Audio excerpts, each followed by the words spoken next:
चलिए अब देखते हैं टेक्स्ट बुक के exercise number 11। Determine the current in each branch of the network shown in the figure. अब यहाँ पे आपको ये एक नेटवर्क दिया है और इसमें हर एक ब्रांच में आपको करंट फाइंड करने के लिए कहा है। देखिए ये वेस्टर्न ब्रिज है, राइट। तो सबसे पहले तो वेस्टर्न ब्रिज जब भी मिले आप देख लीजिए कि वो बैलेंस्ड वेस्टर्न ब्रिज है कि नहीं, क्योंकि अगर वो बैलेंस्ड वेस्टर्न ब्रिज है तो इस ब्रांच में, ये गैल्वेनोमीटर ब्रांच होती है ना, तो उसमें करंट पास नहीं होता है। चलिए देख लेते हैं। आपको इन दोनों का रेशियो और इन दोनों का रेशियो सेम है कि नहीं देखना है।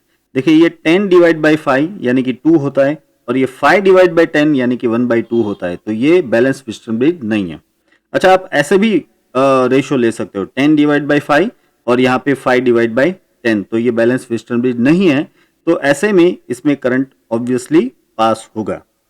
तो चलिए अब सभी ब्रांचेस में पहले हम करंट डिसाइड करके लिख लेते हैं। देखिए सबसे पहले यहां से ये जा रहा है करंट आई और इसके यहां पे दो पार्ट हो जाएंगे, I1 और I2 ऐसे करके, ठीक है। ये I1 करंट यहां पे आगे बढ़ेगा और सपोज कि इस 5 ओम के रेजिस्टेंस में करंट जाता है I3, तो ऑब्वियसली यहां पे क्या बचेगा, I1 माइनस I3। अब नीचे आ जाइए, यहां पे करंट होगा I2, राइट। और यहां से क्या आ रहा है करंट I3, तो ये दोनों मिलके यहां पे बन जाएंगे I2 प्लस I3 और यही I2 प्लस I3 आगे बढ़ेगा और ऊपर से यहां से आ रहा है I1 माइनस I3। इन दोनों को आप ऐड कर लो तो वापस बन जाता है I, राइट। अब देखिए इसमें टोटल 3 अननोन करंट है, I1, I2 और I3। I तो आपको I1 और I2 के एडिशन से मिल जाएगा, राइट। तो अगर 3 अननोन करंट है तो आपको 3 लूप लेने पड़ेंगे और 3 लूप पे आपको किर्चॉफ सेकंड लॉ यानी कि जो लूप लॉ है वो लगाना पड़ेगा। देखिए किर्चॉफ सेकंड लॉ को किर्चॉफ वोल्टेज लॉ भी कहा जाता है, इसलिए इसको KVL भी लिखा जाता है कभी कभी। यहाँ पे लिखा हुआ है ना ये KVL, राइट। तो अब सबसे पहले मैं इसके क्लोज लूप पसंद कर लेता हूँ, क्लोज पाथ पसंद कर लेता हूँ। देखिए ये लेंगे हम पहला क्लोज पाथ, राइट। ये क्या है, ABDA, ये है पहला क्लोज पाथ, यहां पे लिखा हुआ है ABDA। फिर हम दूसरा क्लोज पाथ जो है ऐसे लेंगे, ये ले लेते हैं दूसरा क्लोज पाथ, ठीक है। ये है BCDB, इसको हम बाद में देखते हैं। और तीसरा जो क्लोज पाथ है वो यहां से लेता हूं मैं, A से D और D से C से होते हुए इस बैटरी और इस रेजिस्टेंस से होते हुए यहां पे वापस A पे, यानी कि ये जो पाथ हो जाता है वो हो जाता है ADCEFA, ठीक है। तो इन तीनों पाथ के लिए हम अब किर्चॉफ सेकंड लॉ या फिर KVL लगाएंगे। देखिए आपको पता है कि जब आप करंट की डायरेक्शन में जाते हो तो आपको -IR लेना होता है, तो यहाँ पे आप लेंगे -10I1, तो ये हो जाता है -10I1। फिर आप यहाँ पे आते हो, इस रेजिस्टेंस में से पास हो रहे करंट की डायरेक्शन में, तो -5I3, ये हो जाता है -5I3। फिर ये करंट की अपोजिट डायरेक्शन में आप जा रहे हो तो +5I2, तो ये हो जाता है +5I2। All equal to 0। आपका लूप यहाँ पे कंप्लीट हो गया, तो यहाँ पे ऑल इजकल टू 0। अब देखिए इसको थोड़ा सा सिंप्लीफाई करके हम ऐसे लिख सकते हैं कि भाई -2I1 minus I3 plus I2 equal to 0, right. अब हम ये दूसरा लूप लेते हैं, राइट। दूसरा लूप यानी कि ये है कौन सा लूप, लूप है BCDB।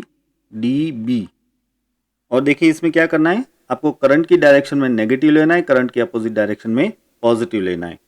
तो मैं ये लिखता जा रहा हूं, देखना इसमें ये हो जाएगा -5 और I1 माइनस I3, राइट। फिर प्लस आ जाएगा +10 और यहाँ पे करंट क्या है I2 प्लस I3, ठीक है। आप देखते जाना साथ में। और फिर आप ऐसे जा रहे हो करंट की अपोजिट डायरेक्शन में, तो यहाँ पे हो जाएगा +5I3, ऑलराइट, इजकल टू 0। तो देखिए अब इसको सॉल्व करते हैं, तो यहाँ पे I1 एक ही है, तो ये -5I1 हो जाता है, राइट।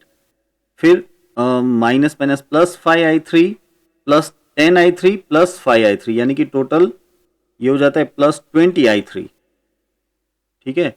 और I2 एक ही है, यानी कि 10I2 इजकल टू ये हो जाता है 0। इसे भी सिंप्लीफाई करके हम लिख सकते हैं -i1 plus 4i3 plus 2i2 is equal to 0।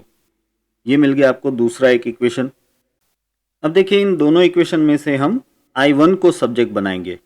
देखिए यहाँ पे ये जो पहला इक्वेशन है इसमें से मैं 2i1 को अगर सब्जेक्ट बना लूँ तो 2i1 यानी क्या हो जाएगा, ये हो जाएगा i2 minus i3, right.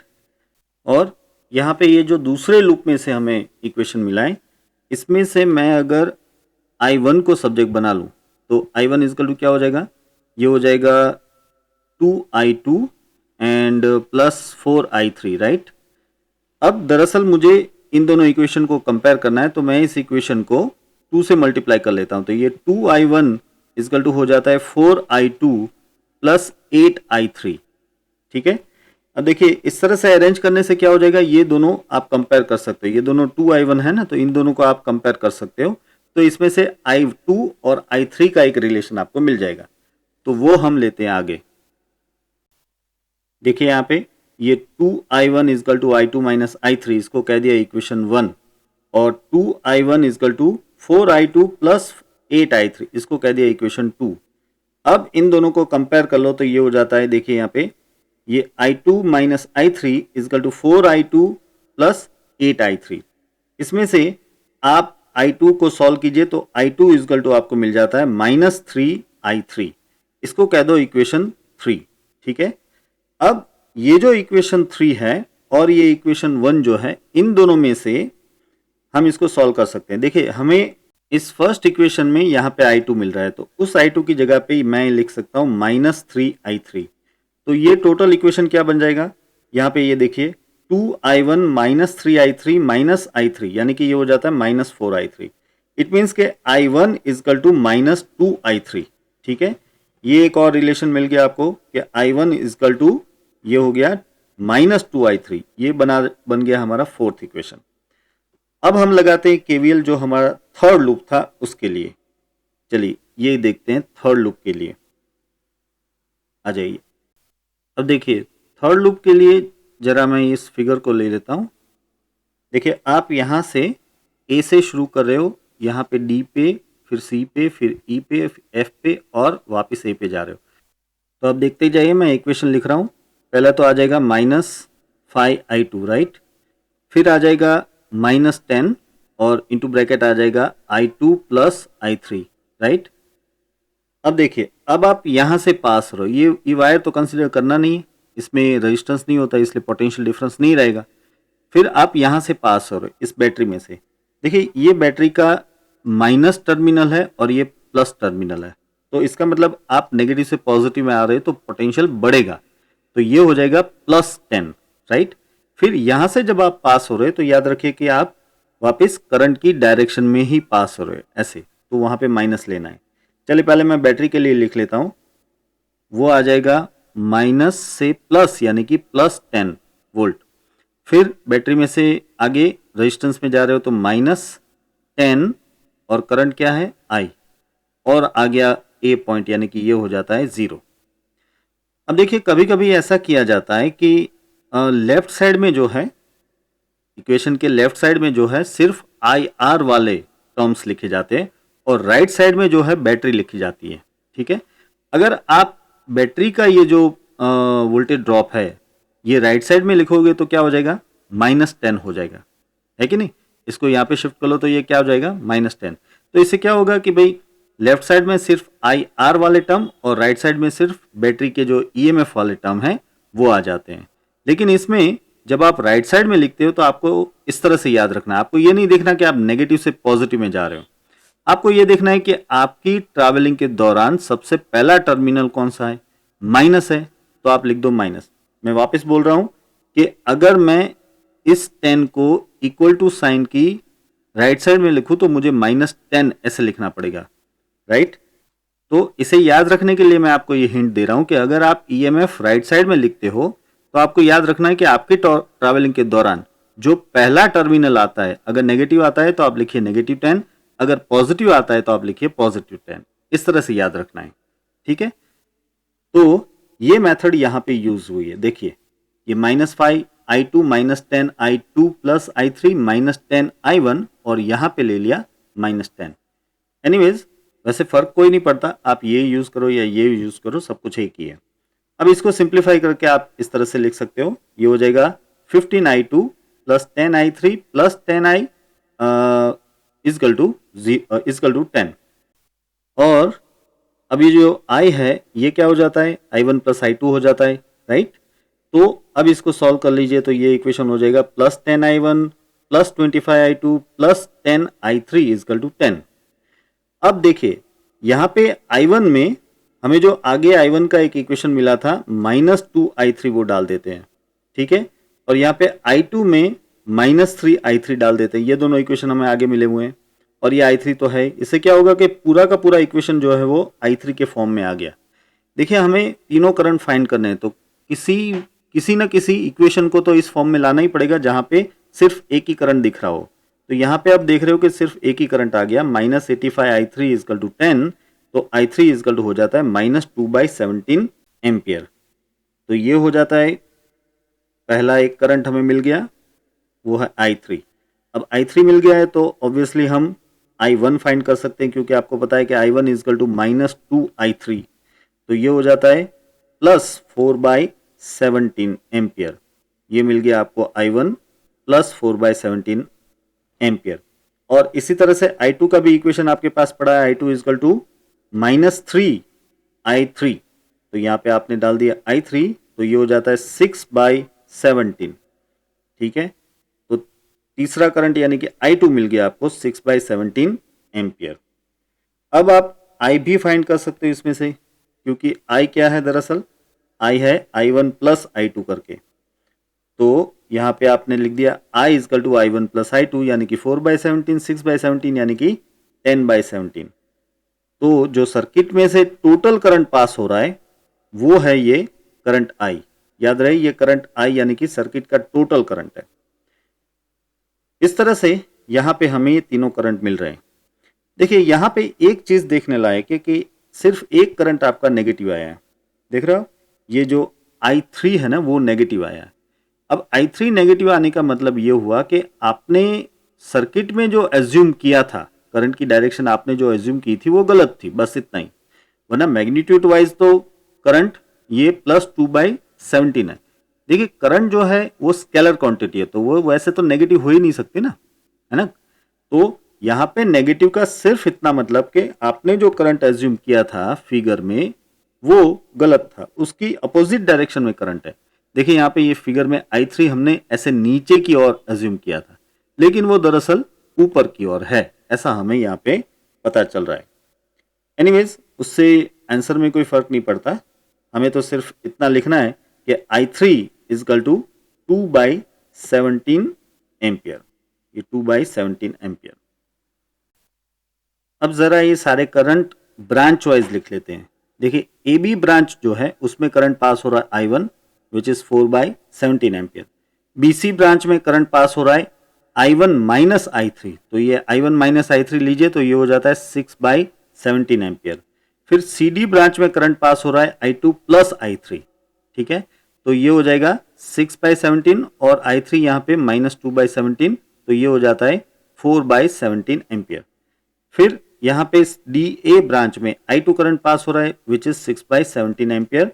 BD branch में I3 करंट पास हो रहा है जिसको हम मोड में लेंगे तो दैट इज 2/17 एम्पियर। यहाँ पे हम मेंशन कर दें कि direction will be from D to B, हमने जो फिगर में दिखाया B to D उसकी जगह पे डायरेक्शन दरअसल D to B है। देखिए एक बात याद रखिए आप कि आप जब फाइनल आंसर दे रहे हो तब इसमें I3 का एक जो करंट है वो आप पॉजिटिव में लिखोगे, लेकिन जो जो इक्वेशन आपने लिए हुए हैं यहाँ पे, ये जो इक्वेशन आपने लिया I1 माइनस I3, वहां पे I3 माइनस ही लेना है आपको। यहाँ भी आपने I3 लिया तो I3 आपको माइनस ही लेना है, ठीक है, क्योंकि उसके मुताबिक ही ये इक्वेशंस बने हुए हैं। तो यहाँ पे आपको करंट I3 लास्ट में सिर्फ I3 को बताते वक्त आप बताइए कि भाई ये जो है पॉजिटिव लेना है आपको। अच्छा फाइनली I करंट जो है वो हो जाएगा ब्रांच कौन सी, FE ब्रांच, और ये हो जाता है 10/17 एम्पियर, ठीक है। चलिए अब आ जाते हैं क्वेश्चन 12 में। In a metre bridge as shown in the figure the balance point is found at 39.5 centimetre. इसको याद रखिए 39.5 centimetre from the end A, यानी कि ये जो ए पॉइंट है वहां से 39.5 सेंटीमीटर है।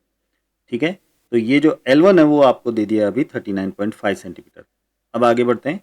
When the Y register is of 12.5 ohm, Y register, अब देखिए यहाँ पे ये R और S रजिस्टर्स लिए हुए हैं, तो मुझे लगता है कि ये दरअसल X होना चाहिए और ये दरअसल Y होना चाहिए। ठीक है, तो अब आगे बढ़ते हैं। When the register Y is of 12.5 ohm, यानी कि ये जो है वो 12.5 ओहम है। Determine the resistance of X, यानी कि ये जो X रेजिस्टेंस है वो फाइंड करना है। Why are the connections between resistors in Western bridge और metre bridge are made out of thick copper strips? देखिए ये मीटर ब्रिज में यहाँ पे और यहाँ पे ये थिक कॉपर स्ट्रिप यूज की जाती है। वो इसलिए कि अगर आप थिक कॉपर स्ट्रिप यूज करते हो तो इसका जो रेजिस्टेंस है ऑलमोस्ट निग्लिजिबल होता है, राइट, और ये करना बहुत जरूरी है। अगर आप यहाँ पे थिन कॉपर स्ट्रिप यूज करें या थिन वायर यूज करें तो क्या होगा कि इसका भी रेजिस्टेंस और इसका रेजिस्टेंस भी सर्किट में आ जाएगा। फिर बैलेंस कंडीशन में हम जो इक्वेशन लगाते हैं वो इक्वेशन सही प्रूव नहीं हो पाएगा, मीन्स उससे जो हमें आंसर्स मिलेंगे गलत मिलेंगे। इसलिए हमें चाहिए कि ये जो रेजिस्टेंस है वो सारे जीरो हो या ऑलमोस्ट जीरो हो, इसलिए हम थिक कॉपर स्ट्रिप यूज करते हैं। थिक कॉपर स्ट्रिप का रेजिस्टेंस ऑलमोस्ट जीरो होता है। चलिए, अब आप जानते हो कि इस कंडीशन में ये जो मीटर ब्रिज है ये बैलेंस्ड है। आपको कहा है कि ये बैलेंस पॉइंट है, यहाँ पे लिखा है ये बैलेंस पॉइंट है, यानी कि ये बैलेंस कंडीशन है। तो आप जानते हो कि इसमें आप इन दोनों का रेशियो और इन दोनों का लेंथ का रेशियो सेम ले सकते हो, याद है ना ये? तो उससे हम आगे बढ़ते हैं। चलिए देखिए, x upon Y equal to L1 upon 100 minus L1। अब देखिए x तो हमें फाइंड करना है, आपको y की वैल्यू दे दी है 12.5। देखिए यहाँ पे क्वेश्चन में आप देख पा रहे हो कि y की वैल्यू आपको दी है 12.5। ठीक है, तो y की वैल्यू 12.5, फिर ये हो जाता है L1 39.5 और डिवाइड बाय 100 माइनस L1 यानी कि 100 माइनस 39.5। इसको सॉल्व कर ले तो x इजकल टू हमें मिल जाता है इस तरह से 8.16 ohm. x equal to 8.16 ohm, ये आपका आंसर आ गया। और इसमें दूसरा जो आंसर मांगा है वो ऑलरेडी हमने डिस्कस कर लिया, that reason for using thick metallic strip in Wheatstone bridge और metre bridge is that their resistance are extremely small which can be easily neglected as compared to those connected in the two gaps। चलिए अब देखते हैं ये next question 13। Determine the balance point of the western bridge above if x and y are interchange. अच्छा, पहले तो मैं यहाँ पे वापस यहाँ पे x दिखा देता हूँ और यहाँ पे y दिखा देता हूँ। क्वेश्चन को समझिए आप। Determine the balance point of the bridge above if x and y are interchange, यानी कि ये जो x रेजिस्टेंस है वो यहाँ पे ले लीजिए और y रेजिस्टेंस यहाँ पे ले लीजिए, तो ऐसे में बैलेंस पॉइंट का क्या होगा? भाई बहुत सीधी सी बात है, अभी आपको यहाँ पे 39.5 सेंटीमीटर पे नल पॉइंट मिल रहा था, ठीक है, बैलेंस पॉइंट मिल रहा था। लेकिन अगर आप इसको इंटरचेंज कर लेते हो तो आपको यहाँ पे इस साइड में 39.5 सेंटीमीटर बैलेंस पॉइंट मिलेगा, यानी कि यहां से अगर L1 मेजर करो तो वो 60.5 सेंटीमीटर मिलेगा। बस इतना होगा। इसको आप इक्वेशन से भी प्रूव कर सकते हो। देखिए, इंटरचेंज करने के बाद ये जो रजिस्टर है वो दरअसल क्या हो जाएगा, ये हो जाएगा y, और ये जो रजिस्टर है वो क्या हो जाएगा, वो हो जाएगा दरअसल x। ठीक है, इसको भूल जाइए आप। तो यहां पे आपको क्या लिखना पड़ेगा इक्वेशन वाइज, यहां पे हो जाएगा y by X equal to L1 upon 100 minus L1। सही है ना? अब यही होगा ना, ये y by X equal to L1 upon 100 minus L1। तो इस इक्वेशन से हम देखते हैं कि अब हमें L1 कितना मिलता है। देखिए, ये रहा equation y by L equal to x by 100 minus L। ठीक है, ये वही इक्वेशन है दरअसल, y by X equal to L upon 100 minus L में से लिया हुआ है। ठीक है, इसमें से हमें दरअसल एल फाइंड करना है। ये एल फाइंड हो गया फाइनली। तो देखिए एल कितना मिल रहा है आपको, 60.5 मिल रहा है। देखा आपने, एल मिल जाएगा आपको 60.5। तो मैंने आपको कहा था कि आप इक्वेशनली भी इसको प्रूव कर सकते हो कि जब आप रेजिस्टेंस इंटरचेंज कर लोगे तो इसी तरह से नल पॉइंट की वैल्यू भी इंटरचेंज हो जाएगी। चलिए अब आगे बढ़ते हैं। ये 14th question, what happens if the galvanometer and the cell are interchanged at the balance point of the bridge, would the galvanometer show any current? Okay, अब यहां पे जो आप गैलोमीटर जोड़ रहे हो इसके बदले यहां पे आप बैटरी ले लो, और यहां से आप जो ये बैटरी जोड़ रहे हो उसकी जगह पे आप गैलोमीटर ले लो। तो ऐसे में क्या हो जाएगा, देखिए इसके लिए ये फिगर देखिए, ये आराम से समझ में आ जाएगी आपको। देखिए ये पहली कंडीशन है, ये वेस्टर्न ब्रिज की पहली कंडीशन है, ये हो गया गैलोमीटर और ये हो गई यहाँ पे बैटरी। इसकी जगह पे आप ये बी और डी के बीच में, बी और डी के बीच में बैटरी जोड़ दीजिए, और ये जो ए और सी के बीच में बैटरी है वहां पे आप गैलोमीटर जोड़ दीजिए। ठीक है, तो ऐसे में क्या हो जाएगा, देखिए कुछ नहीं फर्क पड़ेगा आपको। इस तरह से बैटरी और गैलोमीटर इंटरचेंज करने के बावजूद अगर ये वेस्टर्न ब्रिज पहले बैलेंस था तो वापस बैलेंस ही मिलेगा। ऐसे अगर ये वेस्टर्न ब्रिज पहली कंडीशन में यानी कि यहां पे अगर ये बैलेंस था तो यहां भी ये बैलेंस्ड मिलेगा ही, यानी कि इस हाल में भी गैलोमीटर में से कोई करंट फ्लो नहीं होगा, यानी कि गैलोमीटर कोई डिफ्लेक्शन नहीं दिखाएगा। ऑलराइट, देखिए यही बात यहां पे लिखी हुई है, जरा एक बार देख लीजिए। In figure 1 western bridge is in the balance condition and so galvanometer does not show any deflection because no current pass through it. In figure 2 यानी कि जो दूसरी फिगर थी जिसमें हमने इंटरचेंज कर दिया है, also western bridge is in the balance condition and so galvanometer does not show any deflection because no current passes through it. Through it means through the galvanometer. चलिए अब देखते हैं नेक्स्ट क्वेश्चन, क्वेश्चन नंबर 15। देखिए मैं आपको बता दूं कि टेक्स्ट बुक में एक्सरसाइज में जो क्वेश्चन नंबर दिए और यहाँ पे जो क्वेश्चन नंबर दिए वो अलग हो सकते हैं, क्योंकि टेक्स्ट बुक में जो सब क्वेश्चन दिए है ना उसको भी यहाँ पे एक सेपरेट क्वेश्चन के तौर पे ले लिया है। ठीक है, तो चलिए देखते हैं ये 15। A storage battery of EMF 8 volt and internal resistance 0.5 ohm is being charge by 120 volt of DC supply. ये वैल्यू याद रखनी है आपको। स्टोरेज बैटरी का ईएमएफ कितना है, 8 वोल्ट, इंटरनल रेजिस्टेंस 0.5 ओहम, और इसे चार्ज किया जा रहा है। दिस इज इंपॉर्टेंट, चार्ज और डिस्चार्ज में इक्वेशन बदल जाता है, इसलिए याद रखिए कि इसको चार्ज किया जा रहा है 120 वोल्ट की डीसी सप्लाई से using a series register of 15.5 ohm, यानी कि बीच में एक सीरीज रजिस्टर भी है। What is the terminal voltage of the battery during charging and what is the purpose of having a series register? आपको ये जो सीरीज रजिस्टर आपने रखा है उसका पर्पस क्या है इन द चार्जिंग सर्किट? देखिए सबसे पहले तो मैं इसकी चार्जिंग सर्किट ही आपको दिखा देता हूं ताकि बात आपको दिमाग में बैठ जाए। ये है कोई एक बैटरी, यहाँ पे बैटरी वर्ड यूज किया है तो मैं बैटरी दिखा रहा हूं, और ये है उसका इंटरनल रेजिस्टेंस। मैं इस इंटरनल रेजिस्टेंस को इस तरह से कवर कर देता हूं ताकि समझ में आए कि ये इंटरनल रेजिस्टेंस है और ये बैटरी है जिसका ईएमएफ है एप्सिलॉन। अब इसको चार्ज करना है तो इसमें एक सीरीज रजिस्टर भी लगाया जाता है और फिर चार्ज किया जाता है इस तरह से। ये हो गई सर्किट। देखिए यहाँ पे ये है सीरीज रजिस्टर, ये है प्लस और ये है माइनस, और जैसा कि आपको कहा है ये 120 वोल्ट का डीसी सप्लाई है। इस तरह से सर्किट होती है।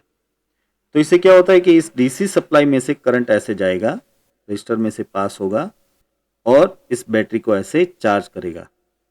देखिए बैटरी की चार्जिंग कंडीशन है ना, इस वजह से पॉजिटिव में करंट अंदर जा रहा है, ऐसे मैंने दिखाया। ये दिख रहे हो आप, बैटरी की चार्जिंग कंडीशन में पॉजिटिव में करंट अंदर जाता है, और ये जो है बैटरी के दो टर्मिनल्स हैं, इन दोनों के बीच में जो टर्मिनल वोल्टेज होता है जिसको हम V कह देते हैं, वो V हमें फाइंड करना है। अब देखिए ये जो चार्जिंग कंडीशन है, इसके लिए आपको V का इक्वेशन याद होना चाहिए, ये बहुत ही इंपॉर्टेंट होता है। V equal to epsilon plus I R होता है इसमें, ठीक है। अगर बैटरी डिस्चार्जिंग हो रही होती हो तो आप लिखते हो V equal to epsilon minus I R. चलिए, अब सबसे पहले तो आपको इसमें से ये जो आई करंट पास हो रहा है ना, वो फाइंड करना पड़ेगा। अब इसके लिए, यानी कि ये जो करंट आई फाइंड करना है, उसके लिए आपको इस सर्किट में किरचॉफ सेकंड लॉ अप्लाई करना पड़ेगा। तो मैं ये पाथ लूंगा इस तरह से और इसमें किरचॉफ सेकंड लॉ अप्लाई करता हूँ। अब देखते जाइएगा, आपको याद होना चाहिए कि जब आप रेजिस्टेंस में से पास हो रहे करंट की डायरेक्शन में तो माइनस लेना है, किसी पोटेंशियल से पास हो रहे तो आपको प्लस से माइनस जा रहे हो तो माइनस लेना है, और अगर माइनस से प्लस जा रहे हो तो प्लस लेना है। पूरी सर्किट में करंट एक ही है, कैपिटल आई, ठीक है। तो मैं यहां से अब शुरू कर रहा हूं, देखते जाइए आप। पहले तो मैं लिखूंगा माइनस कैपिटल आई आर, फिर बैटरी आ रही है तो उसमें आएगा माइनस एप्सिलॉन, फिर इंटरनल रेजिस्टेंस आ रहा है तो उसमें आएगा माइनस आई स्मॉल आर, फिर ये जो पावर सप्लाई आ रही है वो भी एक तरह से बैटरी हुई ना, तो उसके आप माइनस से प्लस की ओर जा रहे हो तो ये हो जाएगा प्लस 120। अभी इसके लिए मैं एक सिंबल यूज कर लेता हूं वी एस करके, ये सप्लाई वोल्टेज है तो मैं नाम दे देता हूं वी एस। तो समझिए, आप यहां से यहां जा रहे हो, इसके माइनस से प्लस में जा रहे हो तो ये हो जाएगा प्लस वी एस। तो मैं लिख लेता हूं यहां पे plus V S equal to 0। अब इसमें से अगर हम आई कॉमन ले लें इन दोनों टर्म में से तो देखिए ये हो जाएगा इस तरह से, minus I capital R plus small R equal to, इस तरफ मैं लिख दूं तो हो जाएगा ये V S minus epsilon, right. और फिर इसमें से आप आई का इक्वेशन बना लो तो आई इजकल टू क्या हो जाएगा, ये हो जाएगा V S minus epsilon upon R plus small R, ठीक है। ये अपने आप में चार्जिंग के लिए एक बहुत ही इंपॉर्टेंट इक्वेशन है, इसको आप याद रखिएगा। जब भी आपको चार्जिंग करना है किसी भी सेल का, बैटरी का, तो ऐसे में ये इक्वेशन यूज होता है। अच्छा, इस इक्वेशन को डायरेक्टली यहाँ पे यूज किया है, देखिए सिर्फ इतना है कि इसमें v लिखा है वो गलत है, इसको मुझे लिखना चाहिए वी एस करके, ये हो गया वी एस। चलिए अब वैल्यूज पुटअप कर देते तो करंट मिल जाएगा हमें। देखिए यहाँ पे ये जो वी एस है वो है 120, एप्सिलॉन की वैल्यू कितनी है 8 वोल्ट, आर कैपिटल आर है 15.5 और स्मॉल आर है 15।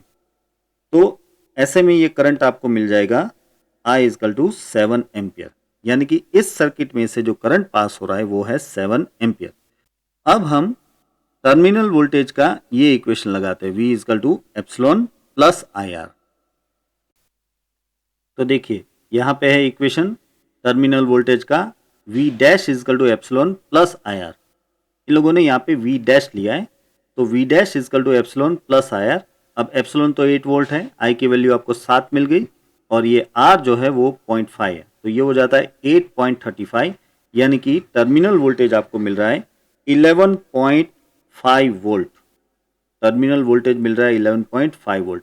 देखा आपने, बैटरी का ईएमएफ है 8 वोल्ट, लेकिन जब चार्जिंग हो रहा है तो उसके टर्मिनल पे आपको वोल्टेज कितने मिल रहे हैं 11.5 वोल्ट। ये याद रखना, जब बैटरी चार्जिंग होती है तब टर्मिनल वोल्टेज ईएमएफ से ज़्यादा होते हैं, जब बैटरी डिस्चार्जिंग हो रही होती है तब टर्मिनल वोल्टेज उसके ईएमएफ से कम होते हैं। अच्छा, इसमें ये क्वेश्चन पूछा था कि हम इसमें सीरीज रेजिस्टेंस कैपिटल आर क्यों रखते हैं। देखिए, अगर आप चार्जिंग वाला जो पावर सप्लाई है उसको आप डायरेक्टली बैटरी के साथ जोड़ दो तो उसमें से बहुत ही हाई करंट पास होगा, और अगर हाई करंट बैटरी में से पास हो रहा है तो उसमें जो इंटरनल रेजिस्टेंस है उसमें हीट प्रोड्यूस होती है और ये बैटरी को खराब कर सकता है, और हीट लॉस हो रहा है वो तो है ही। इसलिए बेटर है कि सीरीज में एक रेजिस्टेंस रखा जाए जिसकी वजह से जो करंट पास हो रहा है वो रिड्यूस हो जाता है। सो ये एक्सटर्नल रेजिस्टेंस रखने का पर्पज ये है कि आप करंट को रिड्यूस कर सको और इस तरह से जो हीट लॉस हो रहा है उसको भी आप रिड्यूस कर पाओ। देखिए यहाँ पे यही लिखा है, by connecting series resistance we can reduce charging current with increase in charging time. देखिए, जब करंट डिक्रीज होगा तो चार्जिंग में टाइम तो ज़्यादा ही लगेगा, ये ऑब्वियस सी बात है। By reducing charging current, we can reduce the heat loss in the internal resistance. चलिए अब देखते हैं नेक्स्ट क्वेश्चन, ये रहा 16. In a potentiometer arrangement, a cell of EMF 1.25 volt gives a balance point of 35.0 centimeter length of the wire. If the cell is replaced by another cell, the balance point is shifting to 63.0 centimeter. What is the EMF of the second point, second cell? देखिए आपको ये दिया है कि पहले तो ये potentiometer का केस है, आप जानते हो कि पोटेंशियोमीटर के केस में आप ईएमएफ कंपेयर कर सकते हो, ठीक है। तो जो पहली अरेंजमेंट थी उसमें आपको 1.25 वोल्ट का ईएमएफ दिया था, तो तब बैलेंस पॉइंट मिल रहा था आपको 35। फिर आप दूसरा एक अनदर सेल लेते हो जिसका ईएमएफ आपको पता नहीं है, लेकिन उसका बैलेंस पॉइंट आपको मिल जाता है 63.0 सेंटीमीटर। तो वो जो अनदर सेल था, सेकंड सेल था, उसका ईएमएफ क्या है ये आपको फाइंड करना है। बहुत आसान काम है भाई, आपको पता है जब पोटेंशियोमीटर में हम ईएमएफ कंपेयर करते हैं तब हम ये इक्वेशन यूज कर सकते हैं, epsilon 1 by epsilon 2 equal to L1 by L2। अब देखिए एप्सिलॉन 1 आपको दे दिया है 1.25, एप्सिलॉन 2 फाइंड करना है। L1 आपको दे दिया है 35 और ये L2 63, तो इसमें से आपको एप्सिलॉन 2 मिल जाएगा 2.25 वोल्ट। ये हो जाता है आंसर, यानी कि वो जो अननोन ईएमएफ है वो है 2.25 वोल्ट का। चलिए नेक्स्ट देखते हैं क्वेश्चन नंबर 17। ये रहा, the number density of free electron in copper conductor is estimated in example 3.1 as 8.5 into 10⁻28 per metre cube. देखिए सिंपल सी बात इतनी दी है कि कॉपर में जो इलेक्ट्रॉन की डेंसिटी है वो नंबर डेंसिटी जो है वो 8.5 इंटू 10⁻28 मीटर इनवर्स क्यूब है। How long does the electron take to drift from one end of the wire of 3 metre long to the another end, यानी कि इस वायर में कितना लंबा वायर है, ये 3 मीटर लॉन्ग लंबा वायर है। इसमें अगर इलेक्ट्रॉन ड्रिफ्ट स्पीड से एक एंड से दूसरे एंड जाता है तो उसमें वो कितना टाइम लेगा, how long it does take. अच्छा, the cross section of the wire is 2 into 10⁻⁻6 meter square and it is carrying a current of 3 ampere। देखिए बहुत ही इंटरेस्टिंग क्वेश्चन दिया आपको यहाँ पे करंट दे दिया है, आपको लेंथ दे दी है, एरिया दे दिया है, नंबर डेंसिटी दे दी है और आपको ये पूछा है कि ड्रिफ्ट स्पीड से ये 3 मीटर लॉन्ग वायर को क्रॉस करने में, इलेक्ट्रॉन को क्रॉस करने में कितना टाइम लगेगा। देखिए मैं इसको जरा फिगर से ऐसे समझाने की कोशिश करता हूँ। ये है आपके पास एक वायर जिसकी लेंथ आपको दे दी है 3 metre, L equal to 3 metre, ठीक है। अब इसमें वैसे तो क्या होता है कि ये पूरा का पूरा वायर इलेक्ट्रॉन से भरा होता है, इसलिए अगर एक तरफ से इलेक्ट्रॉन एंटर होता है तो दूसरे एंड से इलेक्ट्रॉन बाहर निकल जाता है उसी वक्त, ठीक है। लेकिन हमें ये पूछा गया है कि अगर हम एक ही इलेक्ट्रॉन की बात करें और ये इलेक्ट्रॉन ड्रिफ्ट स्पीड से मूव कर रहा है ऐसा हम सोचें, तो इस इलेक्ट्रॉन को एक एंड से दूसरे एंड तक पहुंचने में कितना टाइम लग जाएगा। यहां पे आपको इस कंडक्टर का जो क्रॉस सेक्शनल एरिया है वो भी दे दिया है। देखिए ये एरिया आपको दे दिया है कितना, 2 इंटू 10⁻⁻6 मीटर स्क्वायर और नंबर डेंसिटी भी आपको दी है। तो देखिए सबसे पहले तो ये कि आपको इसमें टाइम फाइंड करना है, राइट। तो आप जानते हो कि velocity equal to distance upon time, हम इसका यूज करेंगे और इसमें से ये टाइम जो है फाइंड करेंगे। लेकिन इसमें वेलोसिटी के तौर पे मैं ड्रिफ्ट वेलोसिटी लूंगा vd, राइट। तो अब आ जाइए यहाँ पे लेफ्ट साइड में, vd equal to L upon T equation, but इसमें जो vd है ड्रिफ्ट स्पीड वो हमें पता नहीं है, तो इसके लिए हम करंट का एक इक्वेशन यूज करते हैं, current I equal to AVDNE, right. अब इसमें आप Vd की जगह पे ये जो इक्वेशन है L अपॉन टी डाल दीजिए, तो इक्वेशन बन जाएगा T का, T को सब्जेक्ट बना लीजिए तो T equal to ALNE upon I। तो अब यहाँ पे वैल्यूज डाल देते हैं, A यानी कि एरिया 2 इंटू 10⁻⁻6, L यानी कि length of the wire that is 3 metre, N यानी कि नंबर डेंसिटी 8.5 इंटू 10⁻28, E यानी कि चार्ज ऑफ इलेक्ट्रॉन 1.6 इंटू 10⁻19 और I यानी कि करंट जो कि आपको दिया है 3 एम्पियर। तो इसको सॉल्व करके आपको ये T यानी कि टाइम की वैल्यू मिल जाएगी 27200 सेकंड, 27,200 सेकंड। अब अगर इस वैल्यू को यानी कि 27200 को आप 3600 से डिवाइड कर लो तो जो आंसर मिलेगा वो आवर्स में मिलेगा, राइट? और वो मिल जाता है 7.55 आवर। सोचिए आप, इसका मतलब ये हो रहा है कि इलेक्ट्रॉन यहां से यहां तक सिर्फ 3 मीटर लेंथ में यहां से यहां तक पहुंचने में 7.5 घंटे लेगा। जबकि प्रैक्टिकली आप जानते हो कि जब भी आप कोई भी स्विच चालू करते हो तो इंस्टेंटली फैन या ट्यूबलाइट इंस्टेंटली शुरू हो जाते हैं।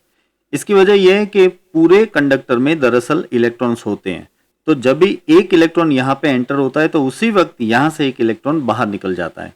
इसलिए जब स्विच आप ऑन करते हो तो स्विच से इलेक्ट्रॉन वायर में जाता है और उसी वक्त वायर से इलेक्ट्रॉन बल्ब में या ट्यूबलाइट में या फैन में चला जाता है। ठीक है, इसलिए देर नहीं लगती है।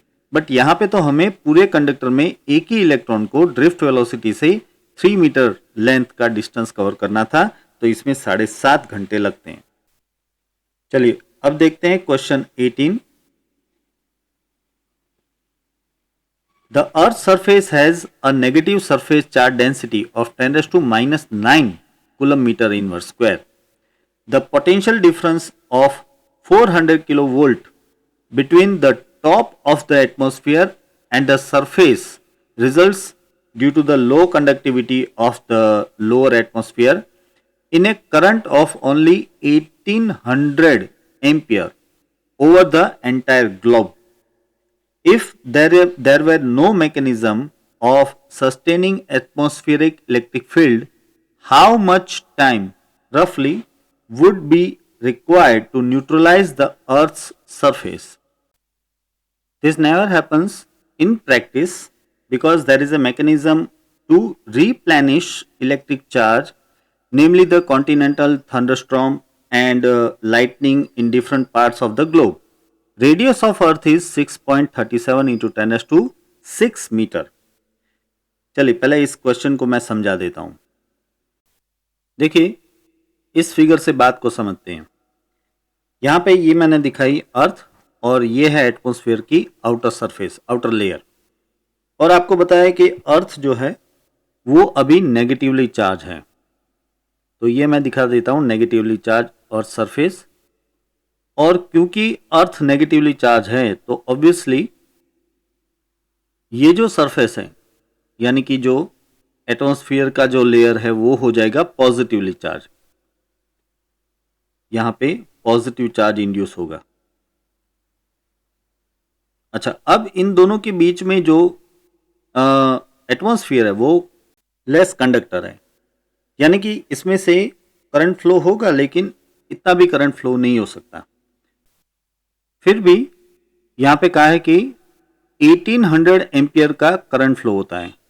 देखिए अर्थ सरफेस बहुत बड़ी है तो इस वजह से थोड़ा थोड़ा करके भी टोटल 1800 एम्पियर का करंट फ्लो होता है। मैं यहां पे लिख रहा हूं current I equal to 1800 ampere. ठीक है, तो अब ये पूछा है कि ये पूरा चार्ज जो है वो न्यूट्रलाइज हो जाने में यानी कि नलिफाई हो जाने में कितना टाइम लगेगा। अब देखिए आपको ये जो अर्थ सरफेस है उसके ऊपर जो चार्ज डेंसिटी है वो सिग्मा आपको दे दी है। देखिए मैं यहाँ पे लिख लेता हूँ कि सिग्मा जो है चार्ज डेंसिटी उसकी वैल्यू आपको दे दी है। मैं यहाँ पे लिख रहा हूँ sigma is equal to 10⁻⁹ coulomb per metre square. ठीक है, अब देखिए इसको हम कैसे फाइंड करेंगे, इसका लॉजिक समझ लीजिए। पहले तो ये कि हमारे पास करंट दे दिया है आपको और यहाँ पे सरफेस चार्ज डेंसिटी दे दी है, तो मैं इसके ऊपर चार्ज कितना है वो फाइंड कर लेता हूँ। फिर करंट मुझे पता है तो इसमें से Q equal to IT equation use करके हम टाइम फाइंड कर सकते हैं। तो चलिए वही करते हैं। देखिए सबसे पहले तो हम ये charge density sigma equal to Q by A equation use कर लेते हैं, लेकिन A यानी कि अर्थ की सरफेस का टोटल एरिया, तो वो हो जाएगा 4 पाई आर स्क्वायर। अब इसमें से हम Q को सब्जेक्ट बना ले तो Q इजकल टू इक्वेशन हो जाता है 4 pi R square into sigma, right. अब I का इक्वेशन क्या है, I equal to Q by T, तो इसमें से T क्या हो जाएगा, Q बाई आई। लेकिन Q का इक्वेशन हमें मिल चुका है, वो यहाँ पे डाल देते हैं, तो ये हो जाता है 4 pi R square sigma upon I. अब इसमें वैल्यूज डाल दो, ये हो गया 4, ये पाई, आर की वैल्यू यानी कि अर्थ की रेडियस 6.37 इंटू 10⁶ और उसका स्क्वायर, सिग्मा है 10⁻⁹, करंट है 1800 एम्पियर। ये सारी चीजें आप डाल दो तो आपको टाइम मिल जाता है इतना, ये हो जाता है 283.1 सेकंड। यानी कि अर्थ का पूरा चार्ज नलीफाई होने में जो टाइम लगेगा वो हो जाएगा 283.1 सेकंड। अगर इसको मैं 60 से डिवाइड कर लूं, 283.1 डिवाइड बाय 60, तो ये मिल जाता है नियर अबाउट 4.71 मिनट, इतनी मिनट हो जाएगी। यानी कि अर्थ के पूरे चार्ज को नलीफाई होने में 4.71 मिनट जितना टाइम लग जाएगा। वैसे ये एक सिर्फ थियोरेटिकल बात थी, प्रैक्टिकली ऐसा होता नहीं है, क्योंकि प्रैक्टिकली इतना चार्ज एक्यूमुलेट हो ही नहीं सकता, क्योंकि जो थंडर स्टॉर्म होते रहते हैं, जो लाइटनिंग होती रहती है, वो इस चार्ज को ऐसे नलीफाई करते रहते हैं, और इस वजह से अर्थ सरफेस और एटमॉस्फेयर के सरफेस के बीच इतना चार्ज एक्यूमुलेट होता ही नहीं है। अच्छी बात है कि इतना चार्ज एक्यूमुलेट नहीं होता, वरना तो हम स्काई में उड़ ही नहीं सकते, कोई भी पक्षी या हम कभी भी इसमें उड़ ही नहीं सकते, क्योंकि अगर उड़ते तो हाई अमाउंट ऑफ करंट हम में से पास हो जाता। चलिए अब आगे देखते हैं क्वेश्चन 19। देखिए, 6 lead acid type of secondary cell, each of EMF 2 volt and internal resistance 0.015 ohm are joined in series to provide a supply to a resistance of 8.5 ohm. What are the current drawn from the supply and its terminal voltage? देखिए बिल्कुल आसान सा question है। आप देख पा रहे हो यहाँ पे 6 सेल, सेकेंडरी सेल इस तरह से जोड़े हुए हैं। सभी का जो ईएमएफ है वो एप्सिलॉन है, सभी का जो इंटरनल रेजिस्टेंस है वो स्मॉल आर है, और इसको बैटरी बना के यहाँ पे एक कैपिटल आर रेजिस्टेंस के साथ जोड़ा हुआ है। तो ऑब्वियसली करंट इस डायरेक्शन में पास होगा। ठीक है, तो आपको ये फाइंड करना है कि what are the current drawn from the supply, यानी कि इसमें से करंट कितना ड्रॉ होगा ये आपको फाइंड करना है। देखिए, अगर एन सेल और सभी का ईएमएफ एप्सिलॉन और सभी का इंटरनल रेजिस्टेंस स्मॉल आर हो, ये सारे सीरीज में अगर जोड़े हुए हो, अगर ये सीरीज में हो, तो आप जानते हो कि एप्सिलॉन टोटल जो है वो कितना हो जाएगा, एन एप्सिलॉन हो जाएगा, और total internal resistance R T में नाम दे रहा हूं, वो हो जाएगा एन आर, राइट। अब ऐसे में आप इस सर्किट को कुछ इस तरह से सोच सकते हो, यह है बैटरी जिसका ईएमएफ है एप्सिलॉन टी यानी कि एप्सिलॉन टोटल, और इसका इंटरनल रेजिस्टेंस है आर टी यानी कि आर टोटल, और इसके साथ आपने जोड़ा है ये एक्सटर्नल रेजिस्टेंस कैपिटल आर, और इसमें से करंट फ्लो हो रहा है आई। तो ऐसे में बहुत सीधा सा इक्वेशन आएगा कि भाई I equal to epsilon total upon small R total plus capital R, यही होगा ना ये। और एप्सिलॉन टोटल यानी कि क्या, N into epsilon divide by R total यानी क्या, N into small R plus capital R. ठीक है, अब इसमें वैल्यूज डाल दो। देखिए एन यानी कि 6, यहाँ पे लेफ्ट साइड में देखते जाइए, ये एन यानी कि 6, फिर एप्सिलॉन यानी कि 2, ये एप्सिलॉन यानी कि 2, डिवाइड बाय ये कैपिटल आर यानी कि 8.5 ओहम। ठीक है, और ये एन यानी कि 6 और स्मॉल आर यानी कि 0.015। तो मैं ये समझाना चाह रहा हूं कि ये जो इक्वेशन है वो दरअसल यही है, सिर्फ इसमें एक एडिशनल चीज आ जाती है, वो है स्मॉल एम। आप देख पा रहे हो स्मॉल एम। स्मॉल एम तब यूज होता है जब आपके पास एक से ज्यादा बैटरी पैरेलल में भी हो, यहाँ पे तो सभी सीरीज में ही है, तो अगर पैरेलल में इसके साथ दूसरी एक रॉ भी पैरेलल में हो तो आपको m इजकल टू 2 लेना पड़ेगा। यहाँ पे m इजकल टू सिर्फ 1 ही आएगा, तो यहाँ पे m इजकल टू 1 ले लिया है और बाकी की वैल्यू हमने जैसे अभी देखा उसी तरह से पुटअप की हुई है। तो इसमें से आपको जो करंट मिलता है वो करंट, अब देखिए क्या हो रहा है, इसमें से करंट आपको मिल जाएगा 1.3969 एम्पियर, यानी कि ऑलमोस्ट 1.4 एम्पियर।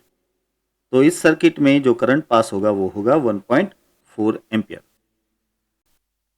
अब इसका जो टर्मिनल वोल्टेज है वो टर्मिनल वोल्टेज आप ऐसे दो ढंग से फाइंड कर सकते हो। एक तो आप V equal to IR equation use कर सकते हो, राइट, क्योंकि जो टर्मिनल वोल्टेज होगा उतना ही पोटेंशियल ड्रॉप रेजिस्टेंस के अक्रॉस होगा। तो पोटेंशियल ड्रॉप का इक्वेशन क्या है, V इक्वल टू IR, तो I equal to 1.4, R equal to 8.5, तो ये टर्मिनल वोल्टेज आपको मिल जाएगा 11.9 वोल्ट, ठीक है।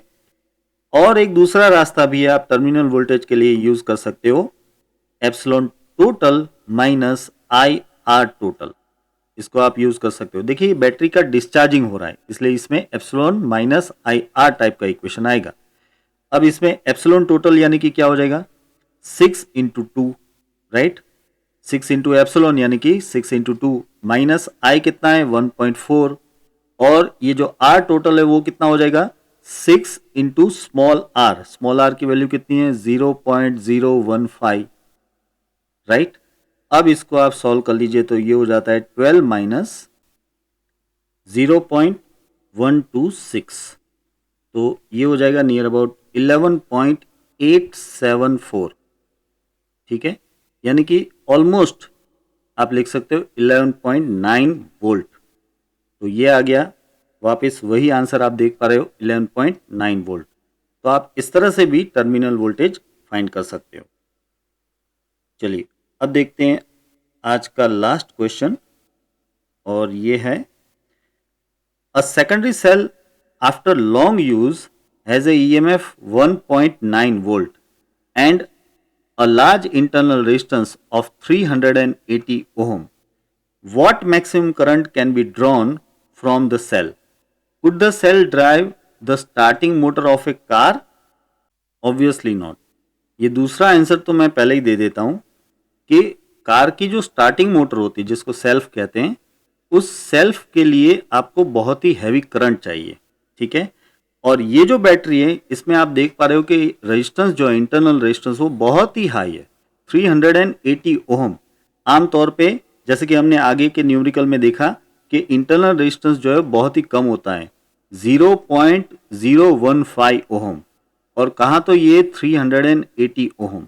अगर इतना बड़ा इंटरनल रेजिस्टेंस है तो इसमें से करंट पास ही नहीं हो पाएगा, मीन्स हैवी करंट पास ही नहीं हो पाएगा, क्योंकि जो सेल्फ होता है उसको नियर अबाउट 75 टू 100 एम्पियर की जरूरत होती है। अब अगर इतना बड़ा इंटरनल रेजिस्टेंस होगा तो 100 एम्पियर की तो आप बात ही नहीं सोच सकते। इसलिए इस बैटरी को आप मोटर स्टार्टिंग मोटर के तौर पे यूज नहीं कर सकते। चलिए अब देखते हैं कि ये जो सेल है जिसका EMF 9.1 वोल्ट है और जिसका इंटरनल रेजिस्टेंस 380 ओम है, इसमें से मैक्सिमम करंट कितना पास हो सकता है। देखिए अगर आपको मैक्सिमम करंट चाहिए तो आपको इस तरह से सर्किट सोचनी चाहिए। ये हो गया एक EMF और ये मैं इसके पास में बता रहा हूँ इंटरनल रेजिस्टेंस, ठीक है, ये इंटरनल रेजिस्टेंस R हो गया और ये EMF एप्सिलॉन हो गया। अब अगर आप इस बैटरी के दोनों ही टर्मिनल को सीधा कंडक्टिंग वायर से जोड़ दो, ये दोनों टर्मिनल हो गए जिसमें मैं सीधा कंडक्टिंग वायर ही जोड़ रहा हूं, तभी इसमें से मैक्सिमम करंट पास होगा ना, है ना। तो ऐसे हालत में मैक्सिमम करंट कितना होगा। देखिए इसमें सीधी सी बात है कि मैक्सिमम करंट I max कह रहा हूं मैं, I max will be equal to, आप जानते हो कि इक्वेशन क्या यूज कर सकते हैं हम, इक्वेशन यूज कर सकते हैं epsilon upon R plus small r, ठीक है। अब समझिए यहाँ पे R यानी कि एक्सटर्नल रेजिस्टेंस तो जीरो हो गया क्योंकि यहाँ तो कंडक्टिंग वायर है, तो ये हो जाएगा सीधा एप्सिलॉन अपॉन स्मॉल r। तो आप लिख सकते हो इसमें एप्सिलॉन कितना है 1.9 वोल्ट और स्मॉल r यानी कि इंटरनल रेजिस्टेंस कितना है 80 ओहम, तो ये हो जाता है 0.005 एम्पियर। सोचिए आप, ये सिर्फ 5 मिली एम्पियर है। कितना है? 5 मिली एम्पियर। तो 5 मिली एम्पियर इसका मैक्सिमम करंट है। मैं यहां पे लिख देता हूं, I maximum is 5 milli ampere. 5 milli ampere जो है वो इसका मैक्सिमम करंट है। इससे ज्यादा करंट इसमें पास ही नहीं हो सकता। तो यही है हमारा आंसर। या तो आप लिखिए 0.005 एम्पियर या फिर 5 मिली एम्पियर। आज के लिए यहाँ तक रखते हैं। मैं आपको बता दूं कि इस वीडियो के डिस्क्रिप्शन में मैंने पीडीएफ रखी है, जिस पीडीएफ में इस एक्सरसाइज के सभी न्यूमेरिकल्स शामिल हैं। वो आप डाउनलोड कर सकते हो और उसमें से लिख सकते हो।